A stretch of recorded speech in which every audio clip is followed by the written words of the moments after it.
Vamos abrir as nossas Bíblias na carta que o apóstolo Paulo escreveu aos Gálatas. Aos Gálatas, capítulo de número 1, a partir do verso de número 8. Aos Gálatas 1, a partir do versículo de número 8.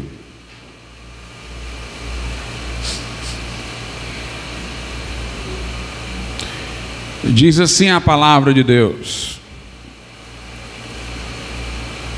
mas ainda que nós mesmos, ou um anjo do céu, vos anuncie outro evangelho, além do que já vos tenho anunciado, seja anátema. Assim como já vulo dissemos, agora de novo também vulo digo: se alguém vos anunciar outro evangelho, além do que já recebestes, seja anátema. Porque persuado eu agora a homens ou a Deus? Ou procuro agradar a homens? Porque se estivesse ainda agradando aos homens, não seria servo de Cristo. Mas faço-vos saber, irmãos, que o evangelho que por mim foi anunciado não é segundo os homens, porque não o recebi, nem aprendi de homem algum, mas pela revelação de Jesus Cristo. Podeis assentar. As Escrituras do Velho Testamento, irmãos, logo no seu primeiro livro, o de Gênesis, conta-nos como Deus fez o homem reto e o cercou de favores. Como o homem não lhe retribuiu com gratidão, mas com infidelidade. Como o pecado entrou no mundo e a terra foi maldita por causa do homem, e ele passou a estar submetido a uma vida difícil, à mortalidade. E pior do que isso, o pecado que ele praticou como ato inoculou nele uma natureza caída, corrompeu as energias morais e espirituais da natureza com que Deus o fizera. E ele tornou-se inclinado ao pecado. Pecado aqui entendido como o desejo do homem de autossatisfação e não de glorificar a Deus. Quando nós falamos de pecado no sentido bíblico, nós não estamos falando apenas de uma conduta transgressora, mas de uma motivação iníqua.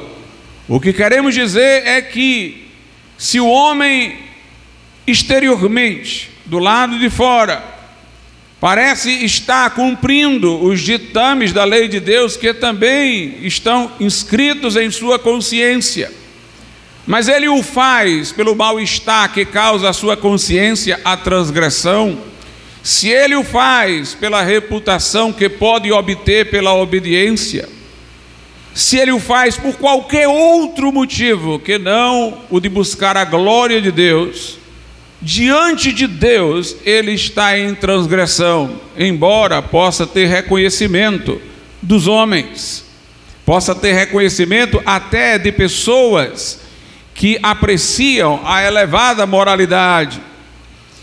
O pecado é esse elemento de um círculo pelo qual o homem está sempre voltado para si mesmo. Ele é o seu próprio referencial. Quando o filósofo grego Protágoras disse que o homem era a medida de todas as coisas, ele, que não era um desregrado moral, estava a dizer exatamente o que eu estou falando, sendo que dando uma conotação positiva à sua fala. O pecado do homem consiste nisso, em ele fazer de si próprio a medida. É o que faz bem a ele, é o que lhe dá satisfação, é o que lhe dá reputação. É isso que o motiva aos atos, não a glória de Deus. Quando falamos de pecado, portanto, estamos falando dessa indisposição do homem para glorificar a Deus como deve. Mesmo em sua natureza religiosa, quando busca algum culto, O homem não quer adorar o Deus verdadeiro, que o reprovaria por todo o seu estilo de vida, inclusive por essa curvatura sobre si mesmo, pelo qual ele não busca realmente a glória de Deus. Ele forja os seus deuses. Ele imagina deuses que podem parabenizá-lo por seus méritos, deuses que podem reconhecer para eles dádivas e dons em função de suas obras. Por isso que Lutero dizia que idolatria não era só se curvar diante de uma estátua, mas quando o homem apregou a salvação pelas obras, ele é um idólatra. Ele é um idólatra porque o Deus que ele imagina está aprovando as suas obras não é o Deus da Bíblia, que reprova as obras humanas. É o Deus que ele forjou para que pudesse apreciar os seus próprios méritos. Ele está adorando uma falsa divindade. Então o grande problema do homem é este, é estar voltado para si mesmo, é ter a si próprio como centro de referência. Por isso que o mandamento mais elementar para revelar a pecaminosidade do homem é aquele que diz: não cobiçarás, quer dizer, não busque sua autossatisfação, sua autogratificação. E por isso que Jesus disse que a lei só poderia ser cumprida, a lei de Deus, a partir do mandamento que diz: ama o Senhor teu Deus de todo o coração, alma, forças, com todo o teu entendimento. Quando em Êxodo 20 são enunciados os 10 mandamentos do decálogo, no introito, na introdução, Deus diz: eu sou o Senhor que te tirou da terra do Egito. Ele diz para Israel, dando assim um motivo pelo qual os mandamentos deveriam ser obedecidos, para honrar o Senhor que havia dado livramento à nação. A Bíblia diz que o homem caído, ele está sempre voltado para a sua autossatisfação. Ele pode praticar obras que a outros beneficiam e dizer que aquilo é por puro altruísmo, mas tem algum tipo de autogratificação nele. Até quando o homem diz que faz o bem por amor à espécie humana?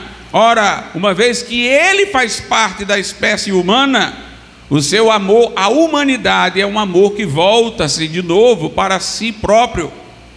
Há pessoas que fazem o bem na expectativa de que elas venham a reencarnar e ter uma vida que pudesse recompensá-las, ou elas imaginam que no purgatório, que não existe biblicamente, elas terão diminuídas as suas penalidades.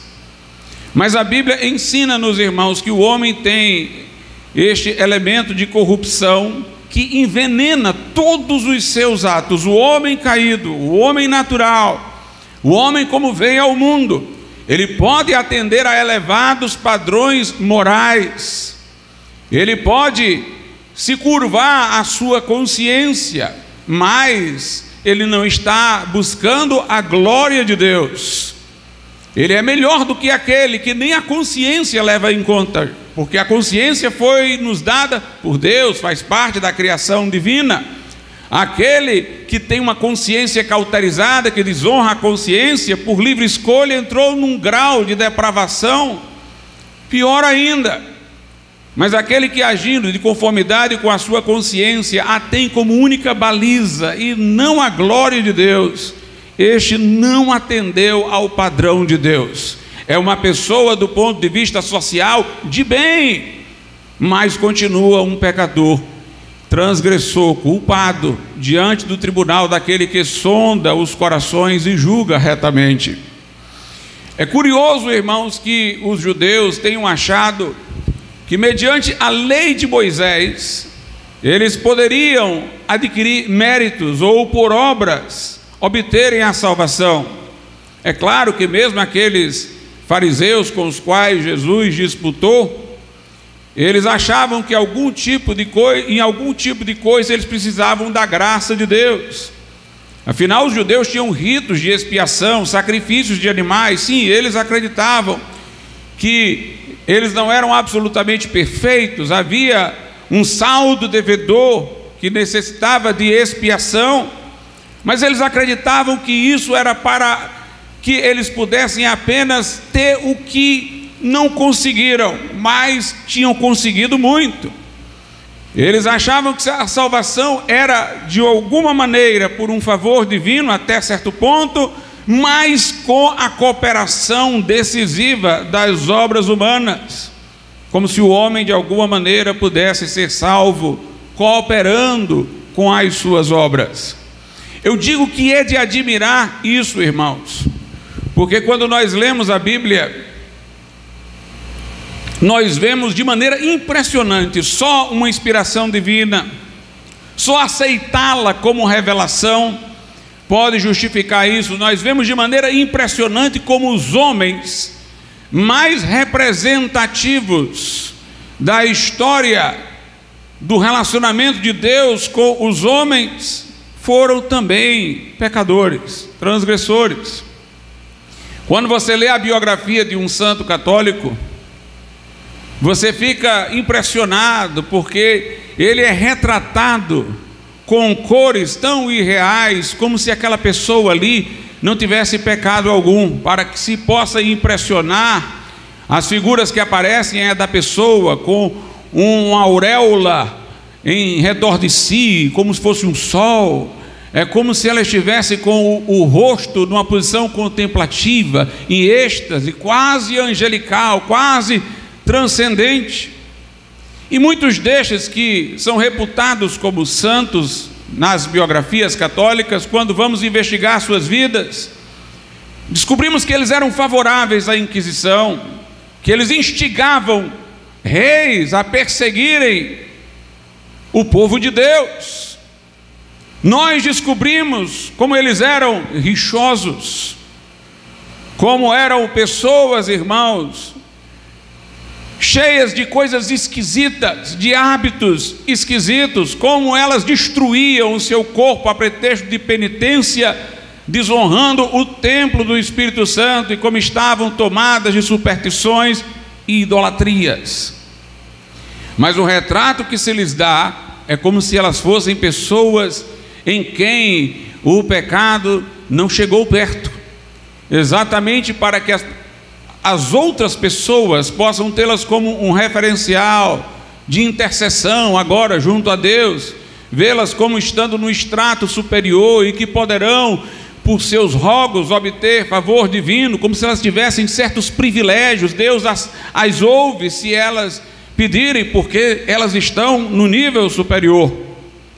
Às vezes até nós, evangélicos, quando nós vamos retratar os nossos reformadores, avivalistas, muitas vezes nós cegamos para erros que eles possam ter cometido.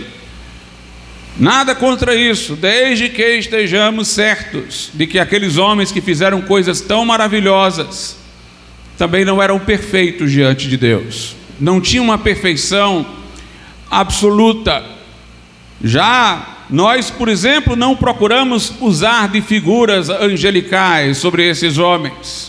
Mostramos figuras comuns da vida, procuramos retratá-los como pessoas normais, mas admito, muitas vezes nós só falamos de suas virtudes, e isso tem um grande valor de estímulo e imitação, mas devemos sempre lembrar que eram homens falíveis, como todos os homens o são.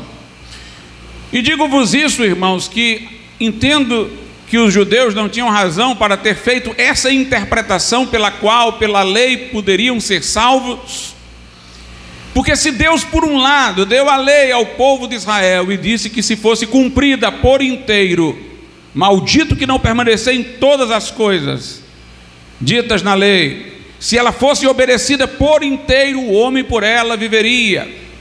Eles ouviram Deus dizer isso e acharam que poderiam atender a este padrão. Eu me admiro disso. Por quê? Porque os patriarcas da nação de Israel são, digamos assim, as grandes figuras do Velho Testamento, são Abraão, Isaque e Jacó. Abraão, embora um homem que eu poderia aqui ressaltar inúmeras de suas virtudes, de seus atos de fé e de obediência, ele precipitou-se para buscar ter um filho e teve relações sexuais com uma escrava, Agar, no que cometeu um adultério. Abraão, por uma omissão grave de informação, expôs a sua esposa à possibilidade de ser tomada por um outro homem, numa relação que seria adúltera. Se Deus não tivesse agido, isso teria acontecido. Isaac tinha uma preferência irracional por um de seus filhos, Esaú, que não era aquele que Deus escolhera. Deus escolhera Jacó. Jacó enganou o próprio pai. Obviamente que ao longo da vida se arrependeu disso, mas note que a Bíblia, apesar de dizer que Deus é o Deus de Abraão, de Isaac e de Jacó, conta não apenas o que estes homens fizeram de maneira exemplar, mas a Bíblia mostra o pecado desses homens. Porque a Bíblia quer exatamente mostrar a incapacidade do homem de atender ao padrão de Deus. Davi é chamado o homem segundo o coração de Deus, mas ele cometeu adultério e foi responsável indireto pela morte de um homem. Uma das grandes coisas difíceis de explicar para as pessoas que não são crentes, às vezes é isso: como é que a Bíblia chama este homem de um homem segundo o coração de Deus, e ele cometeu tal atrocidade. Essa atrocidade é um fato isolado na vida dele, mas outros pecados dele também nós sabemos, lendo o que as Escrituras dizem sobre ele. Salomão, o homem mais sábio, ele financiou o culto de suas múltiplas esposas a deuses falsos, mas teve o tempo de rever suas posições e se arrepender, conforme ele o admite no livro de Eclesiastes, mas ele falhou. Moisés, o que deu a lei para o povo, não pôde entrar na terra prometida, ele, o homem mais manso da terra, porque teve um momento de impaciência com o povo e desobedeceu a Deus, e por isso não entrou na terra prometida, só a avistou de longe. Nós vemos, meus amados irmãos, como a Bíblia Sagrada mostra a falibilidade dos homens. Os judeus, os israelitas que tinham a lei, deveriam não apenas pensar: se Deus deu a lei, podemos cumpri-la, mas deveriam pensar: será que Deus não deu a lei para outro propósito, porquanto nós somos incapazes de cumpri-la? Se nem Abraão, Isaac, Jacó, Moisés, Davi, Salomão foram perfeitos, obedeceram de maneira integral como a lei o exige, nós podemos. A Bíblia Sagrada mostra já no Velho Testamento muito fortemente a corruptibilidade humana. Mas antes de eu prosseguir, eu quero dizer que o Novo Testamento faz a mesma coisa que eu tenho dito sobre o Velho Testamento. Leia-se sobre os apóstolos. Eles disputavam entre si quem era o maior, sendo egoístas, gananciosos. A mãe de Tiago e João foi pedir a Jesus posição eminente para seus filhos no reino de Deus. Tiago e João pediram a Jesus para fazer descer fogo do céu sobre Samaria. Jesus disse: vocês não sabem de que espírito são. O Filho do Homem veio não para destruir, mas para buscar salvar o que se havia perdido. Pedro nega Jesus 3 vezes, diz a Jesus que não vá para a cruz. Jesus chama ele de Satanás: para trás de mim, Satanás. Mesmo depois da ascensão de Cristo, Pedro, no momento de covardia, se alia àqueles que estão injustamente desprezando os gentios, e Paulo os confronta. Até Paulo, o grande apóstolo, tem um momento em que ele usa uma palavra ofensiva contra uma autoridade, e revelado que ele estava falando com autoridade, ele se retrata e lembra que ele não poderia falar daquela maneira com um príncipe do povo. O curioso, irmãos, é que Jesus não escreveu nada, foram os outros que escreveram sobre Jesus. Mas Jesus é retratado perfeito por todos os seus discípulos.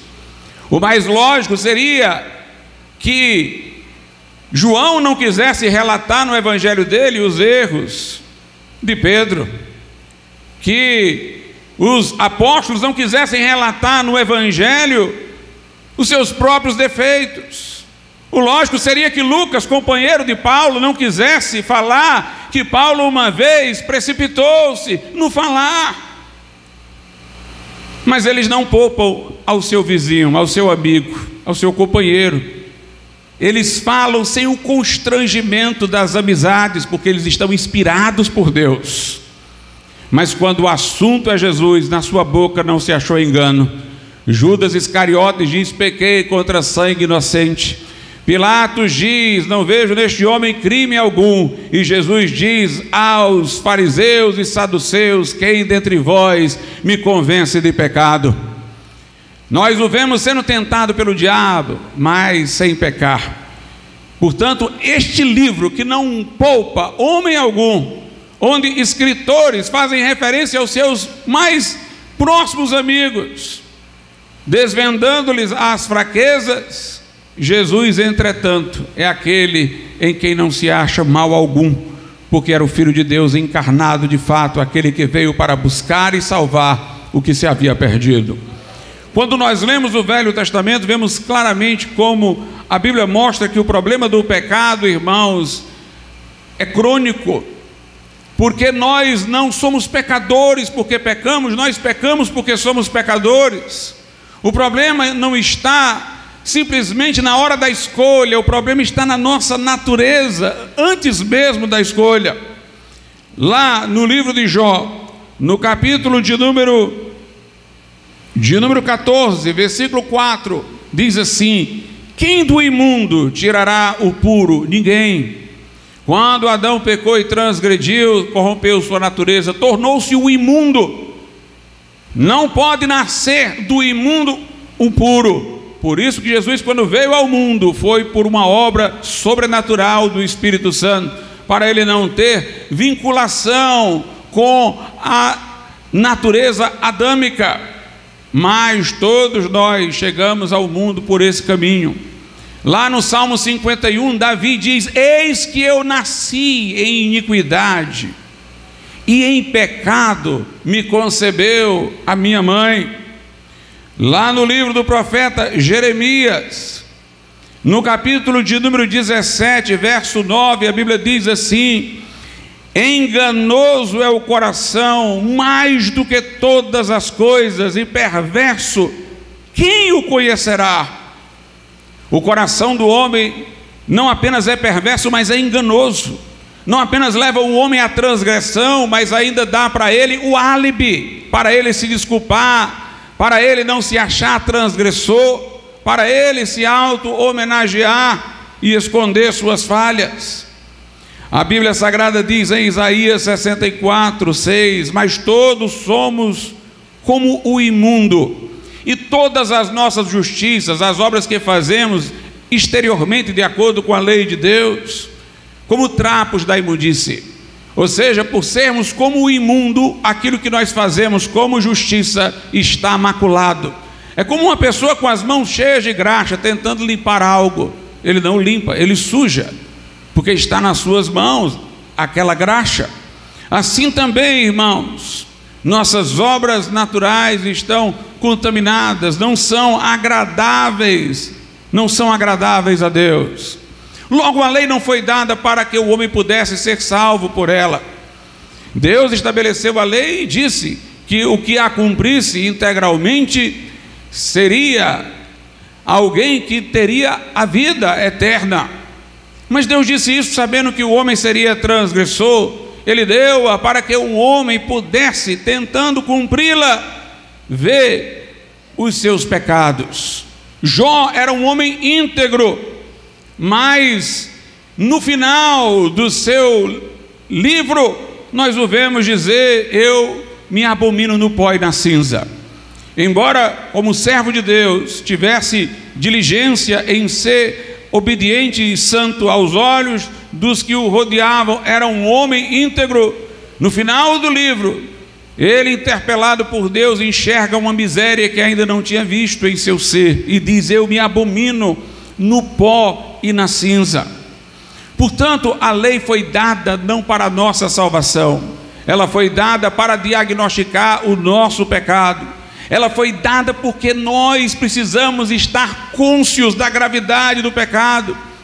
Há caminho que ao homem parece direito, mas o fim dele é caminho de morte. A Bíblia diz: o homem julga bom todos os seus caminhos, mas Deus é que pesa os espíritos. Lá em Romanos, no capítulo de número 3, a Bíblia Sagrada diz-nos o seguinte: Romanos capítulo de número 3, versículos 19 e 20: ora, nós sabemos que tudo que a lei diz, aos que estão debaixo da lei o diz, para que toda boca esteja fechada, quer dizer, a pessoa não tem argumento, e todo mundo seja condenável diante de Deus. Por isso nenhuma carne será justificada diante dele pelas obras da lei, porque pela lei vem o conhecimento do pecado. A lei foi nos dada para que tivéssemos o conhecimento do pecado, para que pudéssemos enxergar que somos transgressores, para que entendêssemos que aquele que nos deu a lei é alguém em cujo tribunal nossa boca está fechada, não há desculpa nem argumento, para que soubéssemos que somos todos condenáveis diante de Deus. Para isso foi dada a lei, para trazer esta conscientização.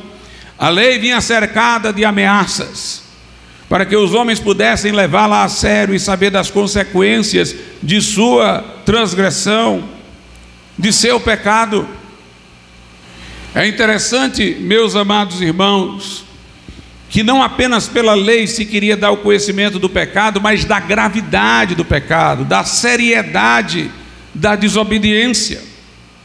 De certa maneira, o Evangelho, quanto a isso, não suaviza, agrava.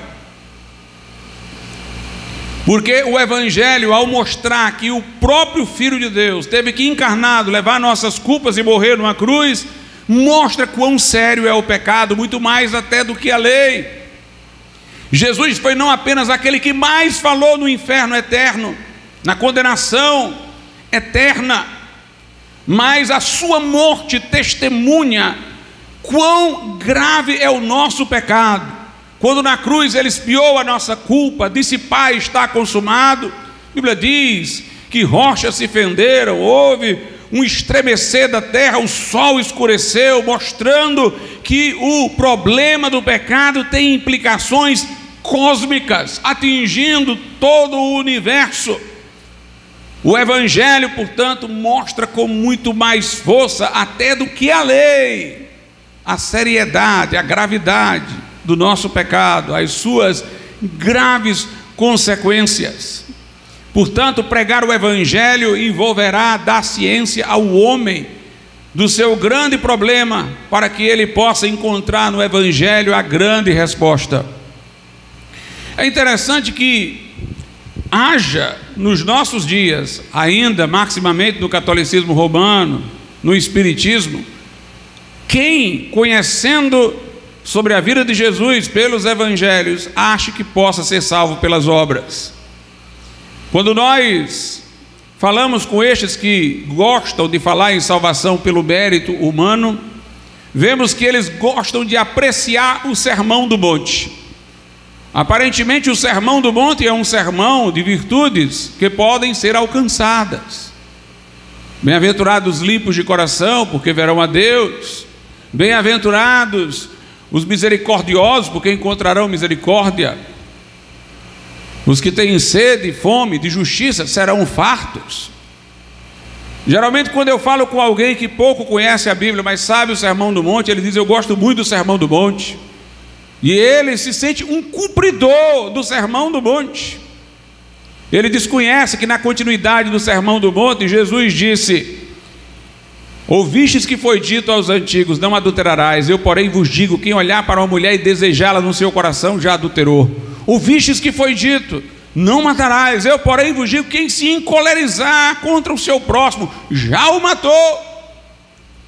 Na verdade, irmãos, o Sermão do Monte, ele convalida a força da lei. Ele não foi um sermão para obter dos ouvintes euforia, mas lágrimas. É para mostrar ao homem como ele está distante do padrão. Mas nós encontramos pessoas hoje que falam do Sermão do Monte como se elas pudessem cumprir no nível em que ele foi proferido, como os judeus achavam que poderiam ser cumpridores da lei. Lembremos-nos de quem foi o precursor de Jesus, João Batista, de qual era a sua mensagem: arrependimento. João Batista não veio falar da capacidade humana, mas da incapacidade humana. João Batista veio para dizer que o machado está posto à raiz de toda árvore, que a que não dá fruto é cortada e lançada no fogo. João Batista veio para chamar os religiosos mais homenageados de raça de víboras. João Batista, meus irmãos, veio para confrontar o pecado dos homens. E para dizer a verdade, o próprio João sabia que ele era também um pecador, não um pecador habitual, mas que ele era um homem falível. Quando Jesus vem para ser batizado por ele, ele diz: eu é que deveria ir a ti. Como quem disse, se o batismo é de arrependimento, eu é que tenho do que me arrepender. João Batista pregava o batismo de arrependimento, dizendo aos homens que crescem naquele que havia de vir, o Senhor Jesus Cristo. Ele denunciava o pecado, chamava pessoas a se arrependerem e dizia: vocês têm que confiar naquele que está vindo, vocês têm que confiar em Jesus. Não é confiar nelas, é confiar em Jesus. Não dizia às pessoas para que confiassem em si mesmas, mas confiassem naquele que havia de vir. Quando Jesus se apresenta, ele diz: eis o Cordeiro de Deus que tira o pecado do mundo. É ele. Quando ele disse isso, muitos passaram a seguir Jesus, e João Batista ficou alegre com isso, porque veio para levar as pessoas ao encontro de Cristo. Alguns teólogos dizem que essa história da natureza caída, corrupta, é uma invenção do século IV, de Santo Agostinho.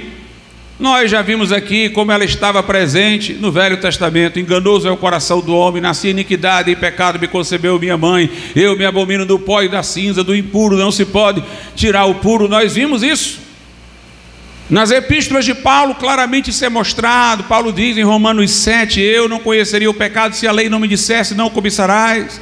Paulo diz, falando de si antes da conversão, sem os recursos da santificação pela graça de Deus, ele dizia: eu querendo fazer o bem, descubro que o mal está comigo, não faço o bem que quero, mas o mal que não quero, esse faço, de maneira que em mim mesmo, isto é, em minha carne, não habita bem algum, miserável homem que sou. Em Romanos 8, Paulo diz: a inclinação da carne é a inimizade contra Deus, os que estão na carne não podem agradar a Deus. Em Efésios 2, ele diz: nós éramos por natureza filhos da ira de Deus, como também os demais. Paulo diz: todos pecaram e destituídos estão da glória de Deus. Portanto, isso não é uma invenção de Agostinho do século IV, mas há aqueles que retrocedem um pouco e dizem: isso é invenção de Paulo. Mas nós já vimos que este conceito do pecado inerente, corrompendo a natureza humana, estava nas escrituras do Velho Testamento. Surgem então aqueles que dizem: pode estar no Velho Testamento, pode estar em Paulo, mas não está em Jesus. Jesus não falou dessa natureza corrompida do ser humano. Jesus esperou dos seres humanos bondade. Será, irmãos, que isso é verdade? Veja o que a Escritura diz.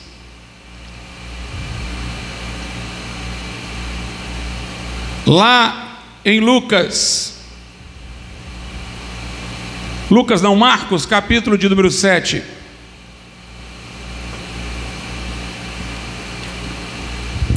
Lucas 7, a partir do versículo 20. E dizia: o que sai do homem é Jesus que fala, isso contamina o homem. Marcos 7:20. Porque do interior do coração dos homens saem os maus pensamentos, os adultérios, as fornicações, os homicídios, os furtos, a avareza, as maldades, o engano, a dissolução, a inveja, a blasfêmia, a soberba, a loucura. Todos estes males procedem de dentro e contaminam o homem. O que Jesus está dizendo, irmãos, é que o que contamina não é o agir do lado de fora, é o que está saindo do coração. Nós não podemos controlar o nosso coração, podemos controlar a nossa conduta externa.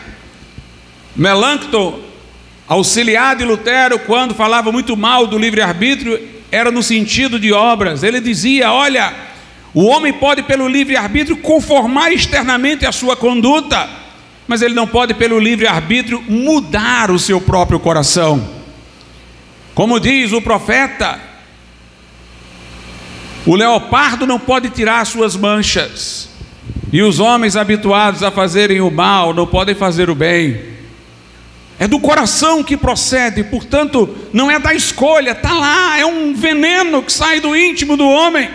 Jesus está falando, lá em Mateus capítulo 7, Jesus diz aos seus discípulos, vejam só, aos seus discípulos: se vós, pois, sendo maus, sabeis dar boas dádivas aos vossos filhos, quanto mais o vosso Pai que está nos céus dará bens aos que lhe pedirem.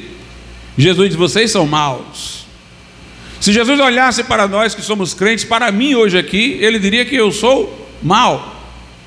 O bem que eu faço não vem do meu coração, vem do Espírito Santo que agora habita em mim como crente. Na verdade, só Deus é bom, agora Ele pode ser bom dentro de nós. Quando nós recebemos a Jesus como Salvador, pelo seu Santo Espírito, Ele passa a estar dentro do nosso coração. Nós passamos a praticar obras com outra motivação para a glória de Deus, mas essas obras não procedem de nós, procedem do Espírito Santo em nós, são chamadas de fruto do Espírito. O que procede de nós são obras da carne.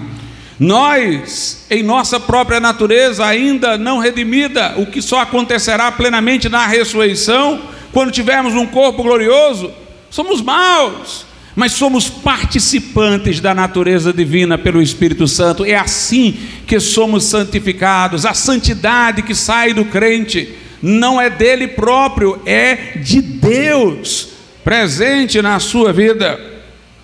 Portanto, Jesus ensinou sim que os homens eram irremediavelmente pecadores, em seus recursos eles não têm como se salvarem. É interessante, irmãos, que muitos que ouviram Jesus pregar no Sermão do Monte se encantaram.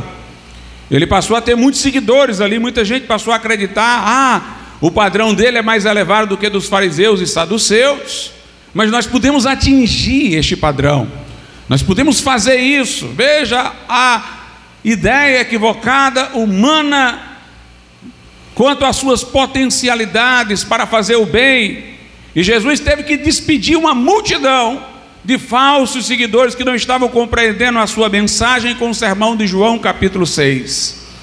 No sermão de João capítulo 6, Jesus não vai falar de virtudes, Jesus não vai falar de obras, Jesus vai falar da indispensabilidade de Ele morrer na cruz para nos salvar. Ele vai falar que não há como haver salvação senão através de seu sacrifício. Veja o que ele diz lá em João capítulo 6, versículos 33, 34 e 35, porque o pão de Deus é aquele que desce do céu e dá a vida ao mundo.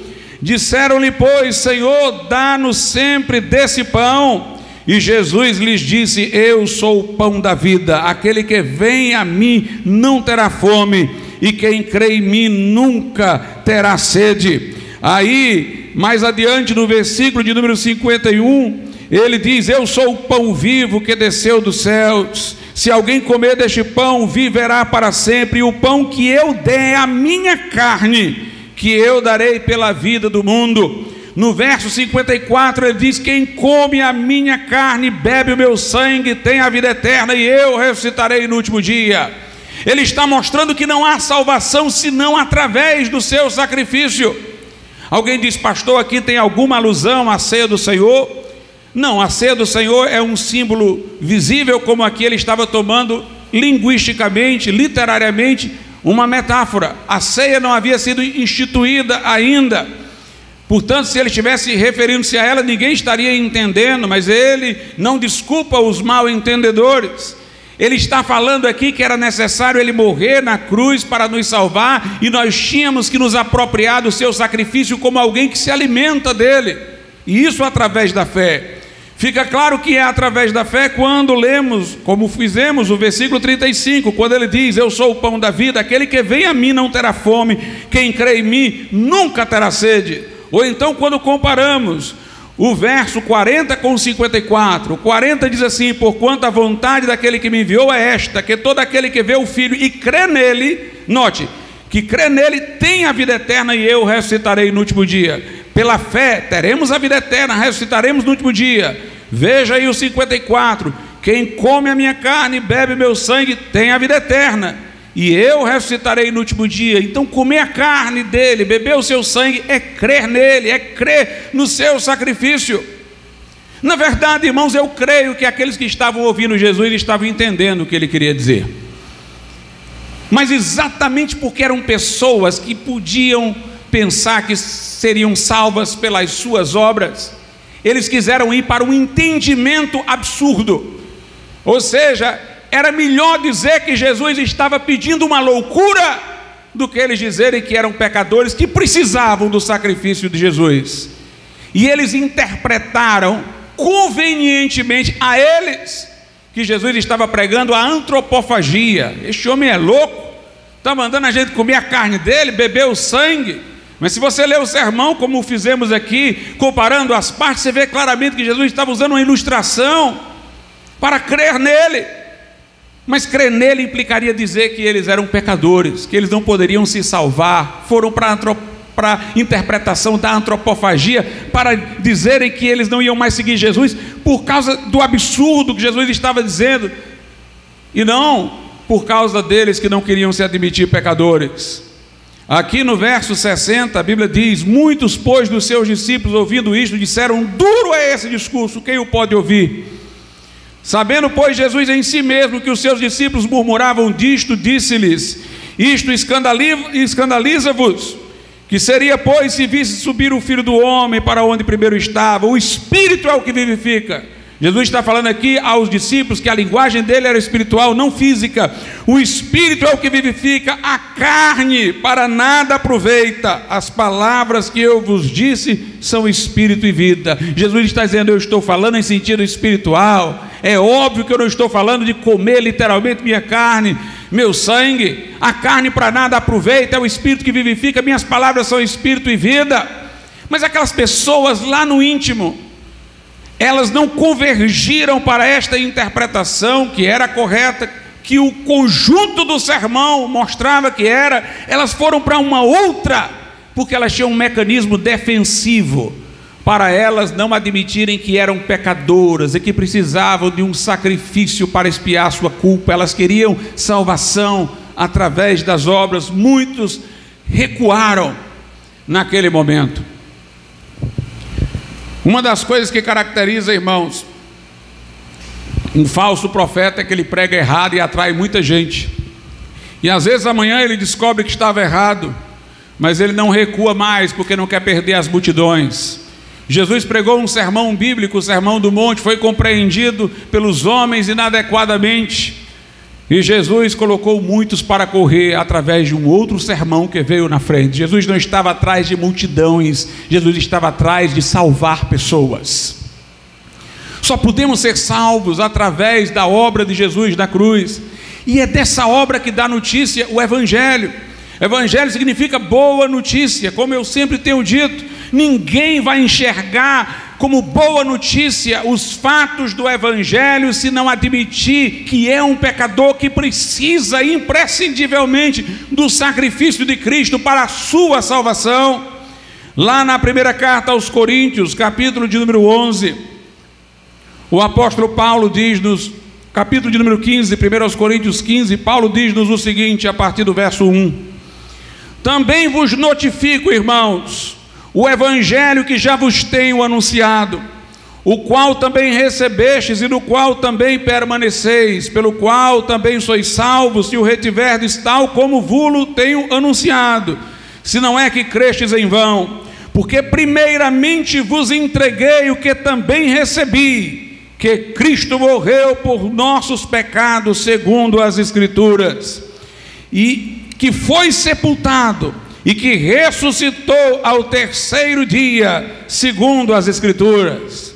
Paulo diz que o evangelho consiste nestes fatos: que Jesus Cristo, Filho de Deus encarnado, morreu por nossos pecados. Se ele morreu por nossos pecados, nós não poderíamos ser salvos sem o seu sacrifício. Somos todos pecadores. Ele morreu substitutivamente, de maneira expiatória, o justo pelos injustos, para levar-nos a Deus. Ele levou sobre si as nossas iniquidades, ele levou a maldição que era sobre nós. Ele deixou-se traspassar pelas nossas iniquidades. Quando ele diz morreu pelos nossos pecados segundo as Escrituras, é para economizar palavras. Ou seja, morreu por nossos pecados segundo tudo que vocês já sabem pelas Escrituras do Velho Testamento. Ou seja, o evangelho não é só um fato, é um fato carregado de sentido. E o sentido que se dá ao fato provém da Escritura. É a morte de Jesus entendida na moldura das profecias, entendida na moldura das Escrituras. É entender a morte de Jesus conforme as Escrituras.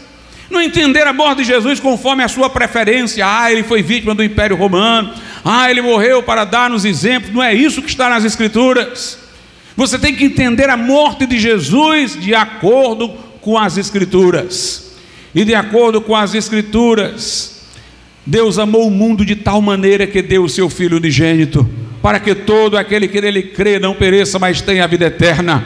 Pelas Escrituras, sem derramamento de sangue, não há remissão de pecados. Através das Escrituras, nós descobrimos, irmãos, que era necessário um cordeiro imaculado e sem mancha. Através das Escrituras é que nós temos notícia de que Deus fizera a promessa de um Redentor da linhagem de Abraão. Porque primeiramente vos entreguei o que também recebi, que Cristo morreu por nossos pecados segundo as Escrituras, e que foi sepultado. Quando dizem que foi sepultado, é para que ninguém pense que a morte dele não aconteceu de fato. Não foi um desmaio que no outro dia ele se levantou.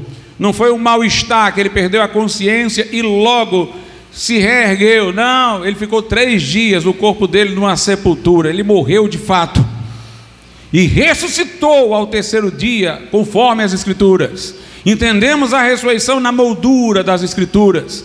A ressurreição para nós não é apenas um evento sensacional, é a confirmação do Pai de que recebeu o sacrifício de Cristo por nós. A ressurreição é o modo de o Pai trazer Jesus de volta à vida, é levá-lo à sua destra para fazer dele lá à sua direita o nosso advogado, sumo sacerdote, mediador e intercessor. Estes fatos relacionados à morte e ressurreição de Jesus conforme as Escrituras e a morte dele pelos nossos pecados é o coração do evangelho. E Paulo diz, voltemos agora ao texto que nos serviu de base, e Paulo diz o seguinte em Gálatas 1, versículo de número 11: mas faço-vos saber, irmãos, que o evangelho que por mim foi anunciado não é segundo os homens, porque não recebi nem aprendi de homem algum, mas pela revelação de Jesus Cristo. O evangelho não é segundo os homens, porque não veio de homens, veio da revelação de Deus. Não é segundo os homens, porque pela sabedoria dos homens os homens não conheceram a Deus. Porque a mensagem da cruz, que para os homens é loucura, para nós que somos salvos é o poder de Deus e sabedoria de Deus. Os homens, irmãos, nunca iriam representar uma ideia de salvação que não envolvesse a sua cooperação, os seus méritos pelos quais eles seriam aplaudidos lá no céu. Esta mensagem que diz: seja Deus verdadeiro e todo homem mentiroso, que Deus encerrou todo mundo debaixo do pecado para com todos usar de misericórdia, não pôde vir da cabeça de um homem. Um homem não se representaria tão incapacitado assim. Essa mensagem não é segundo a apreciação dos homens, é segundo a revelação de Deus. Paulo diz: porque eu não recebi nem aprendi de homem algum, mas pela revelação de Jesus Cristo. Aqui fica evidente, irmãos, que Paulo é o legítimo substituto de Judas Iscariotes, que traindo Jesus foi para o inferno. Lá no livro de Atos, Pedro se precipita quando, depois do suicídio de Judas, ele convoca o povo para eleger um apóstolo para que fique no lugar de Judas, e elege Mateus, de quem não se ouve mais falar ao longo da Bíblia. O homem escolhido não era Matias, era Paulo. Para nós entendermos o que é um apóstolo, lembremos-nos de João 17, quando Jesus ora ao Pai, ora pelos apóstolos, e ele diz: eu lhes dei a tua palavra. Portanto, um apóstolo é aquele que recebeu diretamente de Jesus a palavra. E Jesus dizia: eu oro não somente por eles que receberam de mim a palavra, mas por aqueles que pela palavra deles hão de crer em mim. Então a ordem é essa: um apóstolo recebe a palavra direto de Jesus, e os outros que viriam em seguida iriam crer pela palavra dos apóstolos. A igreja está edificada sobre o fundamento de apóstolos e profetas. Jesus lhes deu a palavra e eles pregaram para o restante da igreja. Mas não aconteceu isso com Matias. Matias era um daqueles do grupo que ouviam os sermões dos próprios apóstolos. Eles não aprenderam de Jesus, na verdade, ele não aprendeu de Jesus, a não ser como os outros que estavam lá na mesma medida. Ele aprendeu dos apóstolos. Mas Paulo não. Paulo diz aqui em Gálatas 1:1, Paulo apóstolo, não da parte dos homens, nem por intermédio de homem algum, mas por Jesus Cristo e por Deus Pai, que o ressuscitou dentre os mortos. Portanto, Paulo foi escolhido diretamente por Jesus, que lhe apareceu no caminho de Damasco. Ele não aprendeu o evangelho de homem algum, recebeu de Cristo. E Paulo depois foi conferir se o que ele estava pregando era o mesmo que os outros apóstolos pregavam. Gálatas 2, no verso 2 ele diz: e subi por uma revelação e lhes expus o evangelho que prego entre os gentios, e particularmente aos que estavam em estima, para que de maneira alguma não corresse ou não tivesse corrido em vão. Aí no versículo de número 6 ele diz: e quanto àqueles que parecia ser alguma coisa, Pedro, Tiago e João, quais tenham sido no outro tempo, não se me dá, Deus não aceita a aparência do homem. Note que Paulo não tem essas venerações com Pedro, Tiago e João. Esses, digo, que pareciam ser alguma coisa, não me comunicaram, não acrescentaram nada a mim, não disseram que o que eu estava pregando precisava de qualquer outra coisa, de qualquer outro aditivo. Paulo recebeu a revelação, começou a pregar e depois esteve com apóstolos e conferiu se o que ele estava pregando era o mesmo que os outros pregavam, e o era. Nós, irmãos, vemos Paulo dizer o seguinte em Gálatas 1:8: mas ainda que nós mesmos, ou um anjo do céu, vos anuncie outro evangelho além do que já vos tenho anunciado, seja anátema, seja amaldiçoado.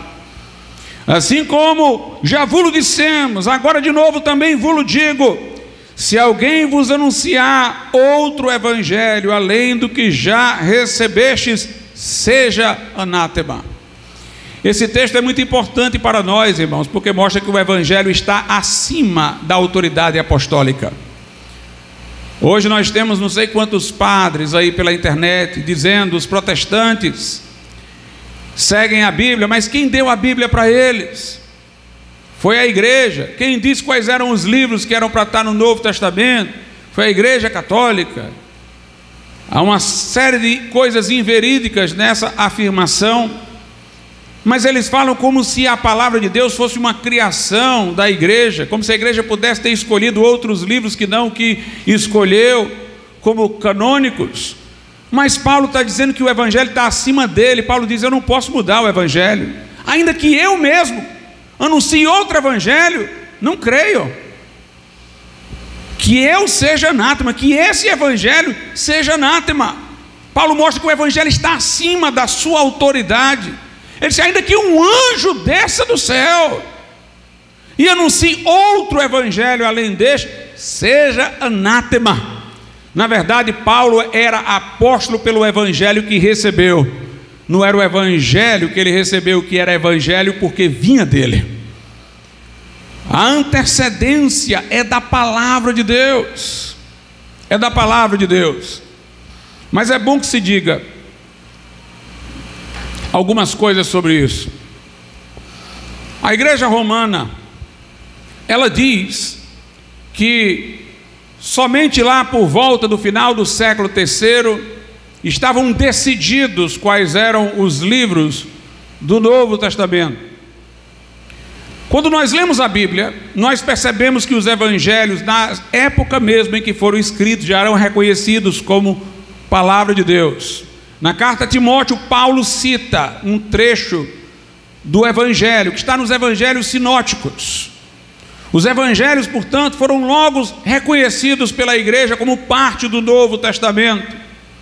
Nós lemos em Justino de Roma, que foi do século II, menção aos 4 evangelhos como sendo a memória dos apóstolos.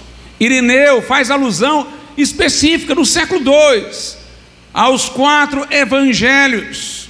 Eles foram reconhecidos logo que escritos. No final da segunda carta de Pedro, Pedro faz alusão às cartas de Paulo, chamando-as de palavra de Deus. As cartas de Paulo logo foram reconhecidas. No século II, irmãos, todos os livros do Novo Testamento já são citados pelos pais da igreja. O Código Muratoriano do ano 150 já os elenca. Houve de fato algumas dúvidas sobre a carta escrita aos Hebreus, se deveria fazer parte do cânon. Quando eu digo dúvidas, tinha uma comunidade que reconhecia já, mas tinham algumas que diziam que tinham dúvidas. A epístola de Tiago, a segunda carta de Pedro, algumas partes do Novo Testamento ainda tinham uma certa dúvida. Mas essa dúvida não prejudicou em nada aquela geração. Sabe por quê? Porque a dúvida não era se o conteúdo era valioso. A dúvida era sobre se a autoria era realmente do apóstolo ou de alguém mentoreado pelo apóstolo. Na verdade, elas já eram lidas e cridas, e ninguém via nada de errado nelas. Só passaram um tempo até reconhecer unanimemente que deveriam estar no cânon, porque estavam esperando uma certificação sobre a autoria apostólica ou de mentoria apostólica da carta. Mas o conteúdo já era visto como edificante, bíblico, correto. Aquela igreja do século II, mesmo as que tinham dúvidas sobre essas cartas, elas liam, elas entendiam que era de valor. Havia dúvidas em algumas comunidades só sobre se elas deveriam ser colocadas no Novo Testamento, mas já eram lidas e apreciadas como bons livros. E nós vemos, irmãos, que se já era aceito o que estava nos 4 evangelhos e nas cartas de Paulo, então nós poderemos dizer que este pacote aí, os evangelhos e as cartas de Paulo, eram aquilo que serviam de princípio regulador. Os outros livros só eram aceitos na medida em que estavam em conformidade com esses que já eram reconhecidos. Os outros que foram reconhecidos um pouco mais tardiamente, em algumas comunidades, porque outras já reconheciam, eles tinham que estar de acordo com o que dizia o apóstolo Paulo, com o que diziam os evangelhos. Portanto, nós podemos entender que o evangelho já está bem exposto nas cartas de Paulo e nas narrativas do que nós chamamos literariamente de evangelho. O apóstolo Paulo diz assim: que quando ele foi ter com os discípulos, eles fizeram um acordo. Os demais iriam para os judeus e Paulo iria para os gentios. Gálatas 2, versículo de número 7. Antes, pelo contrário, quando viram que o evangelho da incircuncisão, quer dizer, dos gentios, me estava confiado, os demais apóstolos, como Pedro da circuncisão, porque aquele que operou eficazmente em Pedro para o apostolado da circuncisão, quer dizer, dos judeus, esse operou também em mim com eficácia para com os gentios. E conhecendo Tiago, Cefas, que é Pedro, e João, que eram considerados como as colunas, a graça que me havia sido dada, deram-nos as destras, em comunhão comigo e com Barnabé, para que fôssemos aos gentios e eles a circuncisão. É por isso que foi Paulo quem escreveu mais epístolas da Bíblia. Os apóstolos, os outros, pregaram aos judeus, não tinham necessidade de escrever tanto, apelavam para as escrituras do Velho Testamento. Mas Paulo ia falar para quem não conhecia as escrituras do Velho Testamento, ele tinha que explicar tudo. Então Paulo escreveu mais cartas, mais livros do Novo Testamento, e onde temos melhor retratado o Evangelho são nas cartas de Paulo, porque são mais numerosas, são mais insistentes doutrinariamente, mais expositivas doutrinariamente. E estas cartas já eram reconhecidas, como diz a segunda carta de Pedro, no tempo mesmo em que Pedro estava escrevendo a sua epístola. E note aqui mais o que diz, versículo de número 9 de Gálatas 1: assim como já vos dissemos, agora de novo também vos digo, se alguém vos anunciar outro evangelho além do que já recebeste, seja anátema. Porque persuado eu agora a homens ou a Deus? Ou procuro agradar homens? Porque se estivesse agradando aos homens, não seria servo de Cristo. O que Paulo quer dizer com isso, irmãos? Paulo quer dizer o seguinte: eu não vou mudar o evangelho de Cristo. Paulo diz que alguns mensageiros tinham chegado na Galácia e estavam pregando salvação pelas obras. Paulo diz, é um outro evangelho. O evangelho de Paulo é de Jesus como único e todo suficiente Salvador, salvação por graça, mediante a fé, e a fé daquele que é arrependido e contrito se dobra aos pés de Jesus. Paulo diz, eu não vou mudar o evangelho para atender o gosto dos homens. Os que estavam pregando salvação pelas obras na Galácia estavam recrutando muita gente, porque é isso que o homem gosta, irmãos, é de dizer eu consegui e eu conquistei, foi pelo meu mérito. Mas o evangelho faz com que nós estejamos diante de Deus de cabeça baixa. Foi por graça, foi por misericórdia, foi por causa de Jesus, não por nós, mas por causa dele.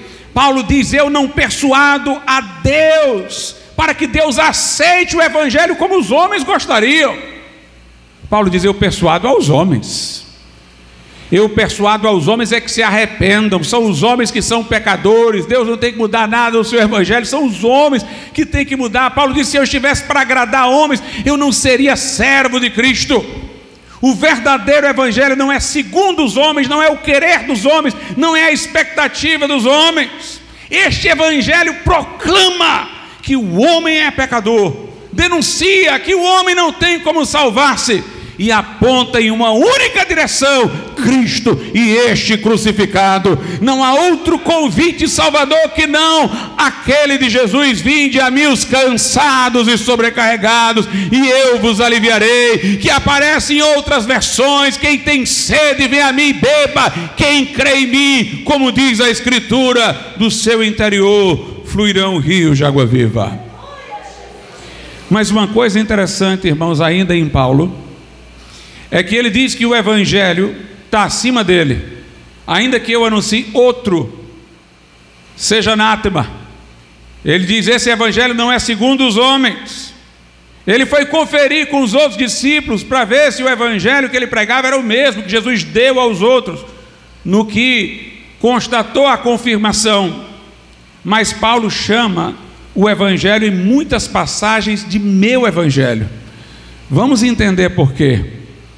Lá na carta de Paulo aos Romanos, no capítulo de número 2, verso 16, Paulo diz: no dia em que Deus há de julgar os segredos dos homens por Jesus Cristo, segundo o meu evangelho.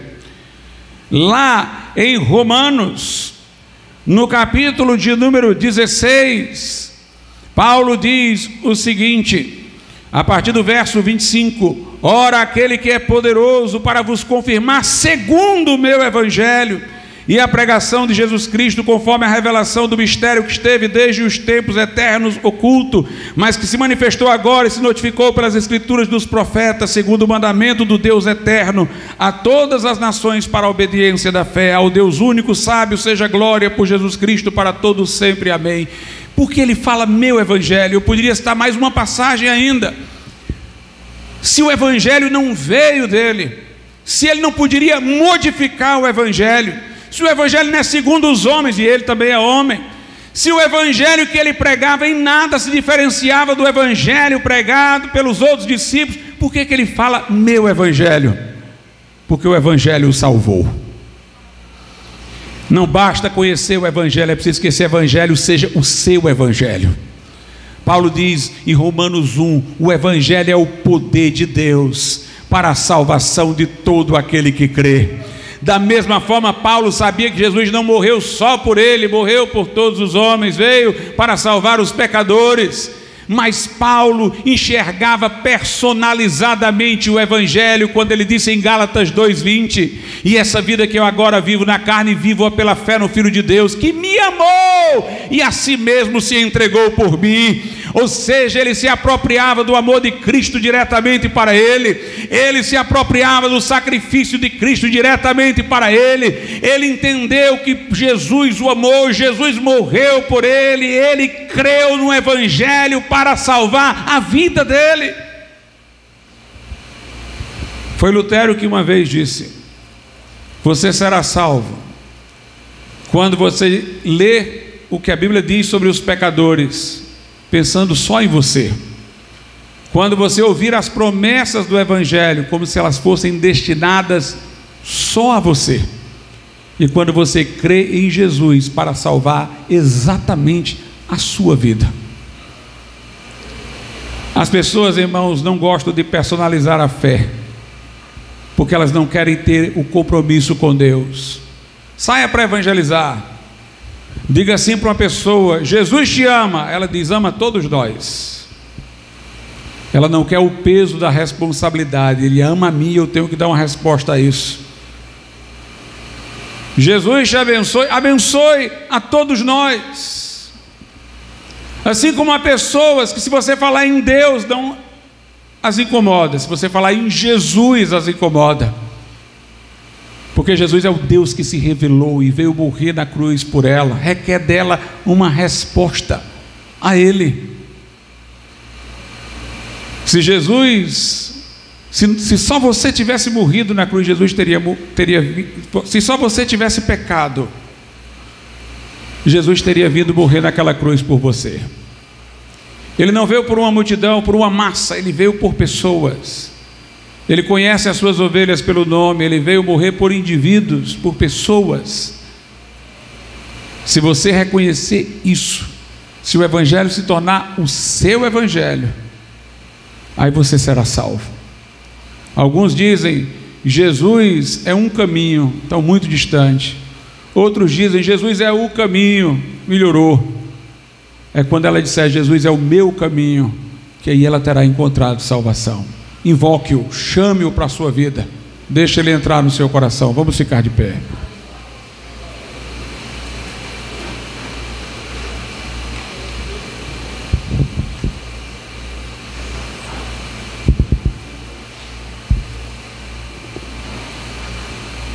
Soberano e altíssimo Deus, nosso Pai, nós te louvamos e te agradecemos pela tua palavra viva e poderosa, Senhor, pela promessa do evangelho, pela obra consumada de Cristo. Toca em corações e vidas, ó Pai. E se houver alguém aqui que ainda não está certo de sua salvação, que venha colocar sua vida no altar de Deus e buscar refúgio naquele que por nós morreu e ressuscitou. Eu te peço em nome de Jesus. Amém. Se houver alguém nessa noite que não tem certeza da sua salvação, ou que está desviado e quer se reconciliar com Deus, onde você estiver, levante sua mão e nós vamos orar pela tua vida. Se houver alguém hoje aqui que quer entregar o coração a Cristo, ainda não o fez, quer se reconciliar com Deus porque se afastou, levante sua mão, nós vamos orar pela tua vida hoje à noite.